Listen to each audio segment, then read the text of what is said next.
பிழை திருத்துதல் ஒரு ஓர் இது வந்து தொடரில் மாற்றி மாற்றி கொடுத்துருப்பாங்க. அது எந்த இடத்துல சரியாக வரும் அப்படிங்கிறத கண்டுபிடிக்கணும். அந்த மாதிரி ஒரு 3 கேள்விகளை இந்த வீடியோவில் பார்க்க போகிறோம்.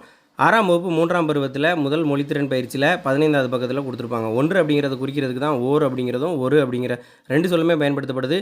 உயிர் எழுத்துக்கு முன்னாடி அந்த ஓர் அப்படிங்கிறத பயன்படுத்தணும். உயிர் மெய்யெழுத்துக்கு முன்னாடி அந்த ஒரு அப்படிங்கிற சொல்ல பயன்படுத்தணும். இப்போ இங்கே ஊ அப்படிங்கிறது உயிரெழுத்து, அந்த உயிரெழுத்துக்கு முன்னாடி ஓர் அப்படிங்கிறத பயன்படுத்தியிருப்போம்.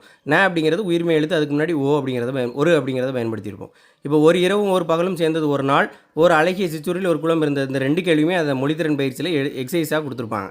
முதல்ல இப்போ இதில் பார்க்குறோம் உயிரெழுத்து வந்திருக்கு. உயிரெழுத்துக்கு முன்னாடி என்ன வரணும், நமக்கு ஓர் வரணும். இங்கே ஒரு வந்திருக்கு, அப்போ அதை அடிச்சிடலாம். இங்கேயும் ஒரு வந்திருக்கு, அதை விட்டுடலாம். இப்போ இந்த 2ல் தான் ஓர் அப்படிங்கிறது வந்திருக்கு. அடுத்து பகலும் அந்த உயிர்மை எழுத்துக்கு முன்னாடி ஓர்ன்று கொடுத்துருக்காங்க, அப்படி வராது. அப்போ ஓர் இரவு அது சரி, ஒரு பகல் அப்படிங்கிறது சரி, ஒரு நாள் அப்படிங்கிறது சரி. அப்போ டி தான் விடை. அடுத்ததாக ஒரு அழகிய சிற்றூரில் உயிரெழுத்துக்கு முன்னாடி ஓர் அப்படிங்கிறது வரணும். ஒருன்னு வந்திருக்கு, அதை அடிச்சிடலாம். இங்கே ஓர் குளம்னு இருக்குது, ஒரு குளம் அப்படின்னு தான் வரும். அப்போ ஆப்ஷன் பி தான் வந்து சரியான விடை. இதே மாதிரி அடுத்த கேள்வி பார்த்தோம், ஒரு உலகம்னு வந்திருக்கு, உயிரெழுத்து வராது. அடுத்து ஓருங்கிறது உயிர்மை எழுத்துக்கு முன்னாடி கொடுத்துருக்காங்க, அதுவும் வராது. ஓர் உயிர் அப்படிங்கிறது தான் வரும். இது கம்பைன் டெக்னிக்கல் சர்வீஸ் எக்ஸாம் 2024 கேட்ட கொஸ்டின். சொல்லகதராதியில் பிழை திருத்துக ஒரு ஓர் அப்படிங்கிற தலைப்பின் கீழே இந்த கேள்வி கேட்குறாங்க.